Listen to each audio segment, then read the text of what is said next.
Halo semuanya, berjumpa lagi di video pembelajaran biologi. Di video kali ini kita akan membahas materi biologi tentang sistem pencernaan makanan pada manusia.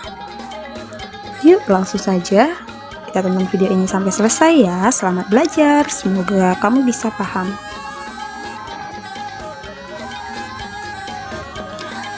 Nah, tahukah kamu apa fungsi bahan makanan pada gambar ini bagi tubuh manusia? Nah, bagaimana proses pencernaannya di dalam tubuh? Nah, sebelumnya kalian harus paham terlebih dahulu bahwa manusia termasuk organisme heterotrof yang memperoleh makanan dari organisme lain, baik yang berasal dari tumbuhan maupun berasal dari hewan. Makanan tersebut akan dicerna terlebih dahulu hingga zat-zat yang terkandung dalam bahan makanan tersebut dapat diserap oleh tubuh untuk digunakan dalam menjaga kelangsungan hidup. Nah, pada bab ini kita akan bahas zat-zat makanan, kebutuhan energi dan keseimbangan energi, penyusun menu makanan sehat, organ dan kelenjar sistem pencernaan makanan, dan juga membahas tentang gangguan sistem pencernaan makanan. Nah, poin yang pertama yang kalian perlu tahu adalah tentang ilmu gizi. Ilmu gizi adalah ilmu yang mempelajari segala sesuatu tentang makanan dan hubungannya dengan kesehatan optimal. Nah, istilah-istilah dalam ilmu gizi digunakan antara lain sebagai berikut. Nah, zat gizi. Zat gizi ini merupakan unsur ikatan kimia yang diperlukan oleh tubuh untuk melakukan fungsi. Yang kedua, nutrisi esensial. Nutrisi esensial ini adalah nutrisi yang tidak dapat disintesis oleh tubuh sehingga harus diperoleh dari makanan. Yang ketiga adalah status gizi. Status gizi ini merupakan status kesehatan yang dihasilkan oleh keseimbangan antara kebutuhan dengan masukan nutrisi. Nah, ada juga diet. Diet ini merupakan pilihan makanan yang lazim dimakan seseorang atau suatu populasi penduduk. Nah, kemudian kita akan bahas apa itu makanan dan zat-zat yang terdapat dalam makanan ya. Yang pertama, makanan. Kalian harus tahu bahwa makanan yang dimasukkan ke dalam tubuh sebaiknya makanan yang baik dan yang menyehatkan. Nah, syarat makanan yang baik dan menyehatkan adalah sebagai berikut. Makanan tersebut harus mudah dicerna, kemudian makanannya juga higienis, tidak mengandung bibit penyakit. Kemudian makanan juga harus mengandung zat gizi ataupun nutrisi dengan jumlah yang mencukupi sesuai dengan yang diperlukan tubuh, seperti mengandung karbohidrat, protein, lemak, vitamin, garam mineral, dan air. Nah, kemudian makanan juga harus mengandung kalori dengan jumlah yang mencukupi kebutuhan tubuh. Selanjutnya, makanan juga harus mengandung kalori dengan jumlah yang mencukupi kebutuhan tubuh. Ini adalah sangat ditentukan oleh faktor jenis kelamin, usia, berat atau tinggi badan, aktivitas, dan kondisi kesehatan seseorang. Nah, makanan yang dimasukkan ke dalam tubuh memiliki beberapa fungsi utama ya. Yang pertama, sebagai sumber energi ataupun zat pembakar, yaitu makanan yang mengandung lemak, protein, dan karbohidrat. Yang kedua, untuk pertumbuhan dan pemeliharaan jaringan tubuh, yaitu makanan yang mengandung protein, mineral, dan air. Yang ketiga, mengatur proses tubuh, yaitu makanan yang mengandung protein, mineral, air, dan vitamin. Yang keempat, sebagai pelindung tubuh terhadap lingkungan dan bibit penyakit. Jadi, zat-zat makanan seperti mineral, karbohidrat, protein, lemak, vitamin, dan air itu merupakan zat-zat yang sangat diperlukan oleh tubuh kita ya. Nah, sekarang kita akan bahas zat-zat yang terdapat dalam makanan. Nah, zat-zat makanan disebut juga gizi atau nutrisi.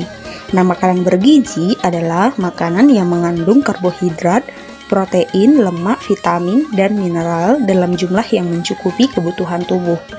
Nah, jadi karbohidrat, protein, dan lemak yang diperlukan oleh tubuh dalam jumlah yang banyak sehingga disebut sebagai makronutrien. Nah, sementara itu, vitamin dan mineral itu diperlukan oleh tubuh dalam jumlah yang sedikit sehingga disebut sebagai mikronutrien. Kita bahas yang pertama adalah zat karbohidrat. Karbohidrat yang paling banyak berasal dari tumbuh-tumbuhan yang melakukan fotosintesis. Jadi karbohidrat ini dalam makanan berupa pati, sukrosa, laktosa, dan fruktosa. Rumus umum karbohidrat adalah CN2NON. Artinya, karbohidrat senyawa yang terdiri atas karbon, hidrogen, dan oksigen. Nah, klasifikasi berdasarkan jumlah gugus gula yaitu monosakarida, disakarida, dan polisakarida.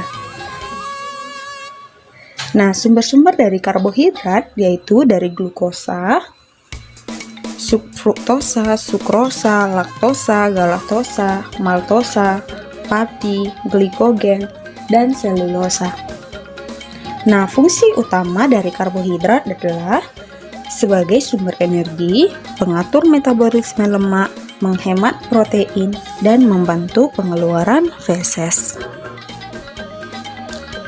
Nah, zat yang kedua adalah lipid ataupun lemak. Istilah lipid merupakan senyawa-senyawa heterogen termasuk lemak dan minyak. Lemak ataupun minyak terdiri atas gabungan gliserol dengan asam-asam lemak. Nah, sumber lemak itu berasal dari lemak hewan dan lemak nabati. Nah, fungsi lemak di dalam tubuh kita adalah sebagai sumber energi yang lebih efektif, perlindungan ataupun penyekatan isolasi, perasaan kenyang, turut membangun jaringan, penyedia vitamin larut lemak, dan menghemat protein.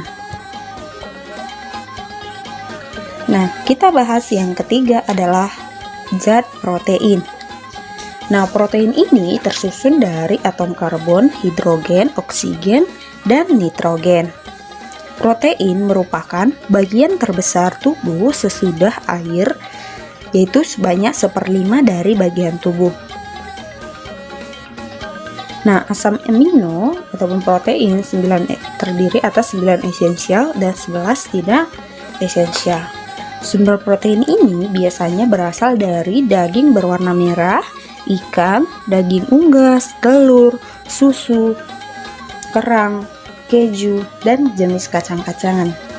Nah, fungsi dari protein ini adalah menghasilkan jaringan baru, menggantikan protein yang hilang, pembuatan protein baru dengan fungsi khusus sebagai sumber energi untuk mengatur keseimbangan air, memelihara kenetralan tubuh, dan pembentukan antibodi, dan mengangkut zat-zat gizi. Nah, itu dia zat makanan protein.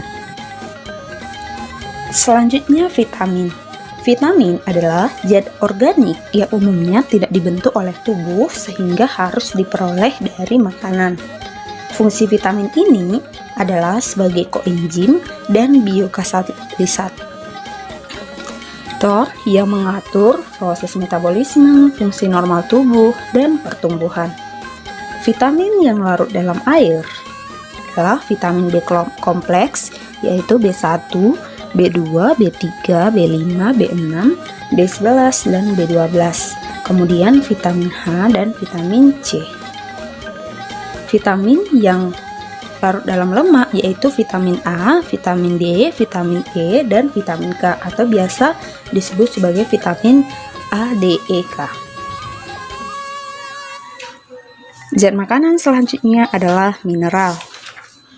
Fungsi dari mineral ini adalah pembangun dan pengatur yang berperan dalam pemeliharaan fungsi tubuh pada tingkat sel, jaringan, organ, dan fungsi tubuh secara keseluruhan. Mineral terdiri atas mineral makro dan mineral mikro. Mineral makro adalah dibutuhkan dalam jumlah banyak. sedangkan mineral mikro dibutuhkan dalam jumlah sedikit. Di sini juga sudah terdapat contoh-contohnya ya. Nah, selanjutnya air. Air merupakan penyusun tubuh manusia 55-60% dari berat badan orang dewasa. Nah, fungsi air ini sangat banyak, yaitu sebagai pelarut dan mengangkut zat gizi, oksigen, hormon, dan sisa metabolisme, sebagai katalisator reaksi dalam sel dan organ, pelumas dalam persendian dan tulang, pengatur suhu tubuh, pelindung organ tubuh dan janin dalam kantong ketuban, dan pembangun ataupun penyusun jaringan tubuh. Nah, sekarang kita akan bahas zat-zat adiktif pada makanan yang dapat menyebabkan penyakit ya. Yang pertama, zat adiktif ini merupakan bahan yang ditambahkan dan dicampurkan pada proses pengolahan makanan. Berdasarkan sumber, ada dua zat adiktif, yaitu zat adiktif alami dan zat adiktif buatan. Nah, fungsi dari zat adiktif ini adalah sebagai pewarna makanan atau minuman, penguat citra rasa, anti kerak, pemantap, penjernih larutan, pemucat, pengembang adonan, pengawet, dan surfaktan.